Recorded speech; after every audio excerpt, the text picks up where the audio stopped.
Hola amigas y amigos, Abel Reynoso, un gusto en saludarlas. Bienvenidos a Narcomentario. Estamos haciendo ya un comienzo en un tema apasionante que es el narcotráfico y queremos hablar un poco de los comienzos del negocio, pero no del negocio del narcotráfico, sino del negocio de las drogas. He oído, en algunos lugares he oído la palabra narcotráfico y esta persona me explicaba que el narco viene de la palabra narcótico y tráfico es de una forma de movimiento.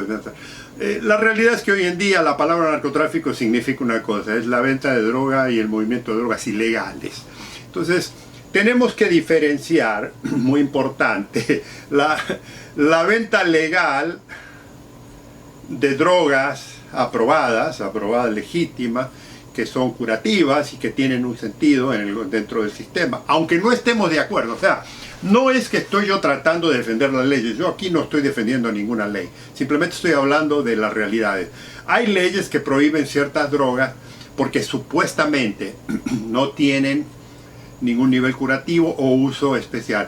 Equivocadamente, en algunos lugares las leyes están mal implementadas y están basadas en viejos estudios, en viejas cosas. Hay mucha evidencia hoy en día, la ciencia ha avanzado tremendamente y ha demostrado que mucho de lo que se dice que la droga no tenía ningún sentido ni ningún uso médico o saludable para el ser humano, hoy se ha comprobado que no es cierto. La marihuana es una de ellas. O sea, se decía que la marihuana era adictiva, se decía que la marihuana creaba violencia, se decía que la marihuana... o sea, hay un montón de mitos que no son ciertos y que fueron creados, ¿no?, por individuos que tenían ideas un poco oscuras, racistas, pero que no tenían, que querían asustar a la gente y habían venido con estos mitos. Hoy en día, casi 100 años después, ya sabemos que mucho de eso es puro cuento, pura mentira y que eso se fabricó con intenciones negativas. Bueno, pero de ese grupo de drogas que se han hecho, han salido muchísimas medicinas hoy en día que están legítimamente comprobadas, que son buenas, que sirven. Incluso le digo, del opio que sale la morfina y de la morfina que sale la heroína. La heroína ya sabemos que no tiene ninguna cualidades curativas, aunque originalmente, creo que esto ya lo comenté, la morfina se creía, cuando se descubre la morfina, que la morfina curaba el problema de la adicción del opio, ¿no? Después se dieron cuenta, a medida que lo fueron utilizando, que la morfina era más adictiva que el opio. Y entonces, cuando se sigue experimentando, los científicos alemanes que siguen y crean la heroína, la original razón de la heroína era para curar la adicción de la morfina. Se creía que con eso iba a curar la morfina. Obviamente la heroína es mucho más intensa, mucho más adictiva que la morfina. Y entonces después, amigos y amigas, se descubre la metadona, que es la que se le da a los adictos para irlos bajando la intensidad de esto. Pero hoy en día ya se sabe que la metadona también tiene tendencias a ser adictiva. O sea, es un proceso constante. Pero lo que le quiero decir es que el ser humano siempre ha buscado drogas para aliviar sus penas y sus poderes. Y entonces, después de la mitad del siglo XIX, que ya se empiezan a descubrir todas estas cualidades curativas de la droga y que, como les comentaba, los laboratorios empiezan a fabricarla en forma masiva para distribuirla.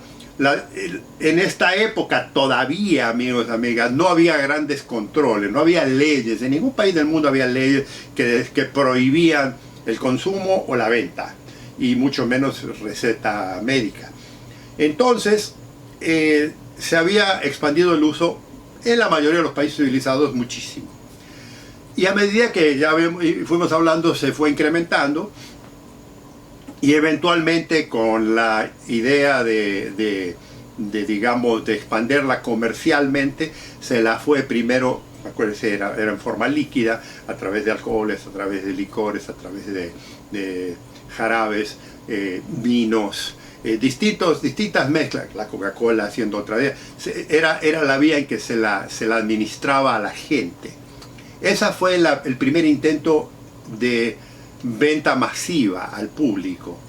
Y con estas ideas, con esta idea empezó el negocio de la venta legal y legal e lícita, no ilícita, lícita de droga, o sea, no había ningunos controles. Obviamente, cuando se empieza a descarrilar la cosa, porque eventualmente se consume tan abiertamente que ya todo el mundo se la autorreceta. ¿Se acuerda que yo le decía que en 1900 aquí en Estados Unidos la mayoría de las amas de casa ya consumían grandes cantidades de droga?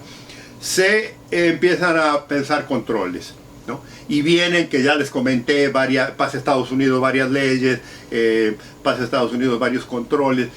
Y sí es cierto que Estados Unidos era un país creciente y que sí tenía cierta ideología de proteger algunas industrias, algunos productos. En esa época la Coca-Cola, pero amigos, amigas, la Coca-Cola al principio no era la sensación que es hoy en día o que resultó ser. O sea, a veces la gente habla de que se han expandido productos intensos y que fue una gran locura todo como un negocio. La Coca-Cola no era un gran negocio en esa época todavía, no era un gran negocio, apenas estaba empezando. O sea, la Coca-Cola explota cuando ya después de la Segunda Guerra Mundial se hace muy popular y ya es internacionalmente envasada en todos lados y ya entonces sí crea una gran industria y una gran potencia. Pero la Coca-Cola no era la industria tan enorme. Lo que sí tenía la Coca-Cola era el control de las plantas de coca, porque usaban las hojas de coca. No tenía el control, sino querían tener el control de la producción para utilizar la Coca-Cola. Pero también hacían cocaína porque era un negocio. O sea, la cocaína ya se empezaba a utilizar con fines médicos, como anestesia ocular y demás. Entonces, el principio de muchas de las drogas que hoy en día son consideradas prohibidas, estaba abierto y estaba al acceso de todo el mundo y era accesible, o sea, no eran prohibitivas. Porque todavía no estaba esa locura. Ya empezaba a haber adicciones serias, había mucho consumo, pero no era la locura. O sea, la gente a veces habla de la historia antigua con simbologías modernas. O sea, porque hoy hay muchas adicciones, y hay muchos delitos, pero creen que esto lo pueden utilizar para analizar la situación de 1890, 1900. Amigos, amigas, 1890, 1900 la ciencia no había avanzado, ni se tenía el conocimiento de la ciencia que hoy se tiene de las adicciones y de las distintas reacciones que el cerebro humano tiene hoy con el uso de las drogas. Es más, le voy a decir más, en los últimos 20, 30 años es cuando se ha empezado a realmente entender cómo el cerebro humano reacciona con las drogas. Hasta el 1980, 1990, todavía no se sabía. Hoy en día, con la tecnología que existe, ya la ciencia sabe, la medicina ya sabe que el cerebro es afectado de muchas formas. Pero eso no existía. Ahora mucha gente quiere utilizar la tecnología y el conocimiento de hoy para decir lo que pasó hace 20 años, 30 años, 40 años, 50 años y 100 años. Eso no existía. O sea, no había ese conocimiento aún. Entonces tenemos que ir por parte. Y una de las cosas que le vuelvo a repetir que ocurría es que el acceso a la droga era universal y si se abusaba. Y eventualmente, aquí en Estados Unidos particularmente, se empezó a querer proteger. Y hay una situación que mucha gente no entiende de Estados Unidos y que la ignora muchas veces. ¿Se acuerda que yo le comenté que ya estamos en los años 1900, ya había mucho consumo de alcohol, y siempre Estados Unidos fue un país de mucho o de gran consumo de alcohol, de bebidas alcohólicas, siempre fue. Y es por esta razón que por las bebidas alcohólicas, que por el constante borrachera de los hombres particularmente, las amas de casa, las mujeres, crean ese drama político y social que nadie las escuchaba hasta ese momento y eventualmente de 20 años que les costó logran, al unirse con otra parte de Estados Unidos que es sumamente importante, que es la parte puritana religiosa, y llegan a hacer pasar la ley de la prohibición. La ley de la prohibición, mucha gente la quiere decir que la pasaron por razones políticas, que la pasaron por razones de manipulación financiera, de control. No, amigos, amigas, no, lean la historia. Hay mucha información hoy en día. Es más, estas mujeres, este grupo de mujeres que participaron en todas esta campaña que les costó 20 años. Porque además tenían otro problema, la mujer no podía votar en Estados Unidos en esa época. Esa era otra de las razones políticas, sociales, que las mujeres querían tener el voto, porque la ley en Estados Unidos era que los únicos que podían votar aquí eran los hombres, y hombres blancos, ni siquiera los hispanos, los negros, ninguna otra persona podía votar excepto los hombres. Entonces las mujeres querían la igualdad. Y como tenían que hacer el trabajo y luchar y todo eso, pues tenían ese problema. Pero la razón que se pasa la ley seca, principalmente, amigos y amigas, fuera de toda, es por una razón puritana, porque ese es el otro drama que tenemos en Estados Unidos. Tenemos un sector de ultraderecha religioso que va a un extremo, y no estoy hablando, no critico a nadie, pero que va a un extremo y que siempre ha influenciado en razones políticas, en razones sociales, y que influencia las leyes de los divorcios, las leyes del aborto, y muchas de estas leyes que influyen en cosas muy personales del ser humano. Y una de las primeras que se desarrolla, que le permite hacer eso, es la ley seca. O sea, el prohibir el consumo de alcohol, que fue una farsa total, porque, como yo les comentaba, el uso de alcohol era universal en Estados Unidos. A pesar de que oficialmente usted no podía encontrar nada, usted iba en cualquier lugar y encontraba la cantidad de licor que usted quisiera, porque lo que ocurría, que es lo que a veces hablamos cuando hablamos del tema del narcotráfico, es que usted puede prohibir la droga en un país, pero el resto del mundo no le va a hacer caso, que es lo que pasó con la lucha de la droga en Estados Unidos. Es una. La otra es, en el caso Estados Unidos prohibió el consumo de alcohol, pero Canadá, México, Europa, Asia, todo el mundo producía alcohol, y eso lo vendía a Estados Unidos, ¿me entiende? Entonces usted puede prohibir lo que quiera, pero cuando la gente sale a otros países o de otros países, y ahí es donde se creó la famosa ley seca, que la influencia era que venían los contrabandistas de todo el mundo y traían licor o bebidas alcohólicas de otros lados, ¿no? O la fabricaban aquí legalmente, que era lo peor. Bueno, eso es lo que pasa con la droga hoy en día. Bueno, esto es un negocio, y era un negocio que lo querían controlar con una ley puritana, con una ley que las mujeres querían a su marido volver a su casa, porque ellas creían que una vez que pasara la ley, los hombres ya no iban a poder tomar. Y es un cuento, porque se emborrachaban igual. Había la misma. Entonces, todo eso, amigos, fue influenciando, y el consumo de medicinas continuó descontroladamente hasta que, como les comenté en un video anterior, eventualmente Estados Unidos, porque vio que la ley no funcionaba, empezó a tratar de controlar el consumo, porque le digo, estos puritanos, estos extremos religiosos creían que la sociedad se caía, como hoy en día lo cree. O sea, mucha gente cree que Estados Unidos está en decadencia y que el consumo de droga está acabando con esto. Es una tontería, nunca va a pasar eso, pero lo mismo pasó hace 100 años atrás. Entonces pasan estas leyes para tratar de controlar algo que no lo pueden controlar, y que en realidad no es un problema que lo afecta tanto, sí, pero era un negocio también, y el negocio siempre le va a ganar a las leyes, eso es natural. Entonces, ¿qué ocurre? Cuando las drogas se convierten en un negocio, ya cambia la dinámica, porque, como yo le decía, las bebidas alcohólicas cuando se prohibieron nunca fueron inaccesibles. Además, fíjese qué cosa curiosa, una cosa que no le he comentado a lo mejor. Prohíben la venta de alcohol, pero no prohíben el consumo del alcohol. Y esto ocurre muchas veces hoy en día. Hay países que prohíben la cosecha de droga, prohíben la producción de droga, prohíben la posesión, pero no prohíben el consumo. Y esto ocurre en varios países del mundo, que usted puede consumirla, o sea, si nadie se entera, usted la puede consumir. Entonces, esas cosas que ocurren a través de todos los movimientos sociales es lo que ha ido cambiando a través de los años, de los periodos. Y hoy en día tenemos un gran consumo de droga y de alcohol, tanto o más como era en aquella época. Pero vamos a volver al tiempo. lo que estamos hablando aquí es que la droga no era un problema, digamos desde el punto de vista económico, político, social, y manipulable hasta que no se lo comercializó y se le puso un precio. O sea, hasta ahora, ¿se acuerda que contaba en el video anterior? Los laboratorios habían creado jarabes, habían creado ungüentos, habían creado un montón de medicinas.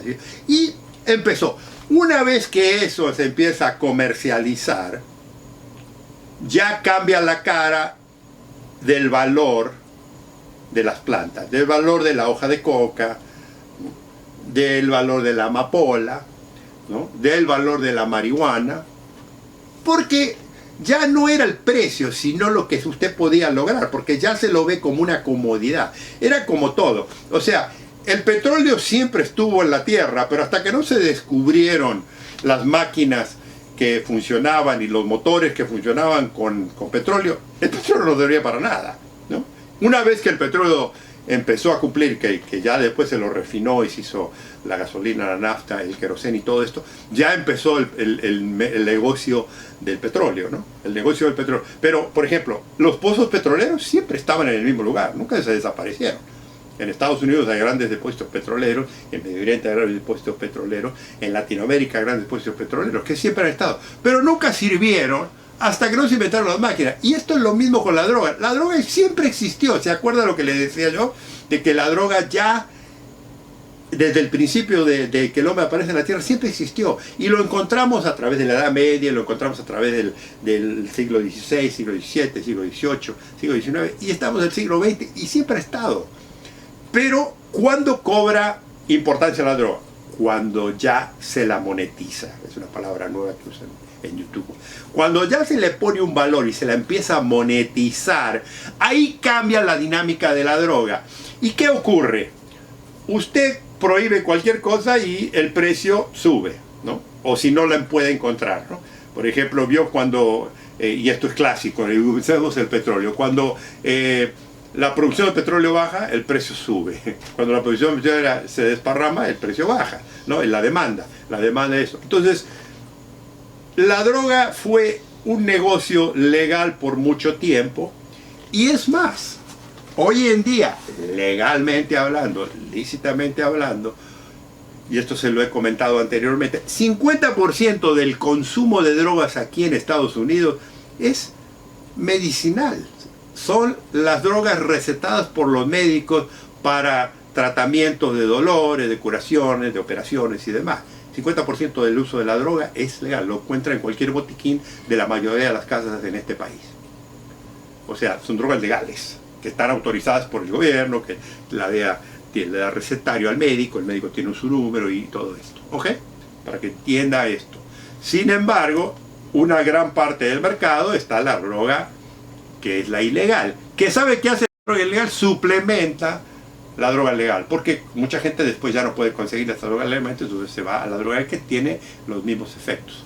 Bueno, lo que le comento es esto, para que entienda que por un tiempo la droga no fue un problema en ningún momento, y que ya después de que empezó a cambiar el precio y que se lo empezó a manejar, ahí sí empiezan ciertos países a querer utilizar la materia prima, particularmente la hoja de coca de Sudamérica, la amapola en México, en Medio Oriente, en Asia, en China, en India, a comercializarla ya con un valor, ya le ve un valor. Y entonces, cuando ya se pasan las leyes que supuestamente eran para controlar el consumo, las leyes nunca se hicieron para controlar el negocio, se hicieron para controlar el consumo. Pero lo crearon, ¿quién lo creó esas leyes? Si usted estudia, amigo, amiga, la gente que se metió a eso, muchos eran religiosos, muchos eran políticos de ultraderecha, muchos eran muy nacionalistas, y después, claro, sí, acuérdense que yo le comenté en los videos anteriores, muchos utilizaron esas leyes con ideologías proteccionistas y racistas, que supuestamente era para controlar a los afroamericanos porque ellos eran los que más cocaína consumían, porque era para controlar a los chinos porque los chinos eran los que más opio y morfina fumaban, que era para controlar a los mexicanos porque eran los que traían la marihuana. O sea, también utilizar, o sea, el sistema siempre existió. Cuando ya se comercializa y además se lo empieza a ilegalizar, eso también cumple una función, pero no era la razón. Es parte de la razón, parte del juego. Y claro, por supuesto, una vez que ya se encuentra la gran industria del negocio, se empieza a manipular los mercados internacionales, ¿no? Y Estados Unidos influencia en la producción de hojas de coca en Perú, empieza a comprar la producción de opio en México, empieza a comprar la producción de opio en China, empiezan a meter, porque ellos, acuérdense, este es un país guerrero, entonces siempre estuvieron muy interesados en tener suficiente medicina, porque el opio es la morfina y la morfina es lo que se ayuda mucho para las grandes heridas. Entonces, y la hoja de coca, como yo le decía, se usaba como para la cocaína, para anestesia. Pero no con, te digo, no era con ideas facinerosas, no era, nadie mataba a nadie en ese momento, no se colgaba gente de los puentes, no se derrotaban gobiernos,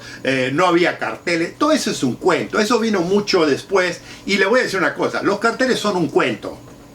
No le hagan, no lo hagamos tonto. Los carteles es un cuento. Es un cuento inventado, muy bien programado, que yo cuando yo hable lo voy a definir, porque cuando lo vea, se va a dar cuenta de que no es tanto de eso. Bueno, pero volvamos al negocio que estamos. Hasta que no fue un negocio, no tenía importancia. Una vez que se convierte en negocio, ya la gente abre los ojos y los grandes comerciantes, ya que eran corporaciones, porque estamos hablando de 1920, 1930, que Estados Unidos ya tenía una posición en el mundo. O sea, Estados Unidos tiene una cualidad que no la tienen muchos países. En 200 años logró lo que muchos imperios se tardaron 500, 600 mil años. O sea, esto es una realidad. Y Estados Unidos realizó eso, contrario a lo que estamos hablando, de la habilidad de hacer negocio, de la habilidad de entrar, por las inmigraciones extranjeras que vinieron de Europa, de Latinoamérica, de Asia y todo, y se formó este país como un mini mundo. Esa es la realidad. Y acá, inmediatamente, cuando empezaron a ganar dinero, se empezaron a interesar en los grandes mercados. Pero escúcheme una cosa, los grandes mercados siempre interesaron a todo el mundo. ¿O usted cree que Estados Unidos es el único país que se le ocurrió buscar otros mercados y defender su economía y su mercado internacional? No, amigos, amigas, si lee la historia, las monarquías protegían. ¿Por qué cree que en Europa se la pasaban de guerra en guerra? Los alemanes se peleaban, bueno, los alemanes, primero, vámonos muy temprano si quiere, los griegos invadían a los persas invadían a los griegos, o sea, los sajones invadían después vinieron los romanos y se pelearon con todo el mundo y avanzaron por toda Europa y conquistaron Europa. Después de los romanos vinieron los germanos, después vinieron, o sea, siempre había guerras. ¿Y por qué ustedes creen que había guerras? ¿Por qué? Eran comercio, amigos. La guerra era botín de guerra, era construir. Y entonces siempre buscaban mercados, siempre buscaban comida, siempre buscaban mejores pertrechos, siempre buscaban todo. Y si usted ve la historia del mundo, fue utilizada para esa razón. O sea, la historia del mundo fue creada en ese sentido, de las grandes batallas, de los grandes ejércitos, de los grandes países que eventualmente llegaron a ser imperios, porque eran fuerzas militares muy potentes. La fuerza militar es una forma de negociar. Todos los ejércitos del mundo protegen sus intereses nacionales a través del comercio, de la banca. Hoy en día es mucho más hábil. Si hoy en día usted tiene que agarrar el fusil para defender una idea, usted está medio lento en el país. Y esto está ocurriendo ya en varios lugares y ya ve que económicamente esto va a quedar mal. Las economías las que controlan el mundo. Pero vamos a volver a lo que estamos hablando. Todos los imperios, todos los grandes países, todas las grandes naciones siempre protegieron sus intereses. Y siempre buscaron la forma de influenciar y de utilizar. Primero era con ejércitos, primero era con invasiones, eventualmente aprendieron un poco más a civilizarse y se crearon, ya cuando se crearon comercios, se dieron cuenta los grandes líderes de distintos países que además de comerciar era muy buena idea tener un buen cuerpo diplomático. El cuerpo diplomático es una extensión del negocio. Todas las embajadas en el mundo son comerciales, ¿no? Además de espionaje. Pero una de las cosas que todas las embajadas del mundo es expandir el negocio y proteger el interés de su país. La embajada de su país protege los intereses de su país, la embajada de Estados Unidos protege los intereses de Estados Unidos, la embajada de los chinos hace lo mismo, los rusos hacen lo mismo, todo el mundo hace lo mismo. Esa es una realidad. Y hoy hablamos de negocios de la droga, hoy hablamos de cosas como si esto fuera algo extraño. Entonces, le comento esto porque la droga, una vez que se convirtió en un elemento de negocio, se la utilizó como tal forma, como una herramienta más en el tablero internacional del poder.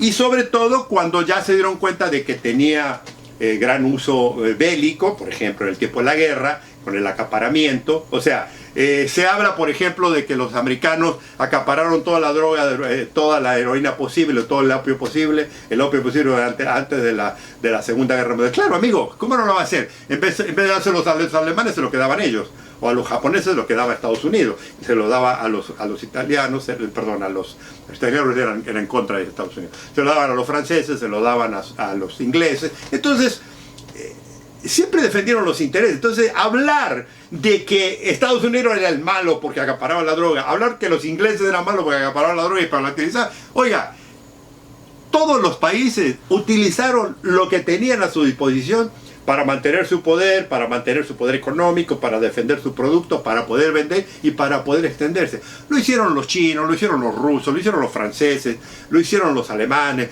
lo hicieron los ingleses, lo hicieron los americanos, lo hicieron los españoles, lo hicieron los portugueses, lo hicieron los holandeses. Amigo, lea la historia. El ser humano en el mundo siempre se ha comportado igual. Entonces la droga, una vez que se empieza a comercializar, cobra la importancia de lo mismo que tener dinero. Y entonces, ahí sí, vienen los intereses internacionales de grandes emporios de fabricación de narcóticos con fines lucrativos para beneficiar al país. O sea, si yo le vendo droga a tal país, si yo le vendo el producto a tal país, la hoja de coca, las plantas de amapola, o el opio, perdón, que saco, la goma de opio, y eso es un negocio. Y si lo puedo manipular para que me den otra cosa, es un negocio. Y ese era lo que hacían una vez que ya se monetizó el negocio de la droga, que todavía no era gran ilegal. Sí, ok, usted quiere argumentar que ilegalmente se utilizaba y que se pasaron leyes para manipularlo. Sí, es muy probable que sí, yo estoy de acuerdo. Es más, se lo acepto el argumento de que muchos países pasaron leyes para acaparar la droga, pero la intención era económica, no era para narcotraficar. Hoy en día es otra cosa, pero en esa época era esto. Entonces, lo dejo aquí con esto. Una vez que la droga se le descubre que tiene poderes adquisitivos que van a las grandes masas de todo el mundo, cambia el valor y cambia la posibilidad de utilizarla como una herramienta política, económica y social. Y ahí cambia la dinámica. Porque una vez que pasamos las leyes de prohibición, la droga, que muchos no lo pueden consumir, se produce ilegalmente. Pero todavía no estamos en el narcotráfico, todavía estamos manejando el negocio. Esto lo vamos a continuar en el próximo video. Amigos, amigas, los invito a que nos sigan, nos comenten. Si no se han inscrito, háganlo. Los espero en el próximo video. Un gusto saludarlos.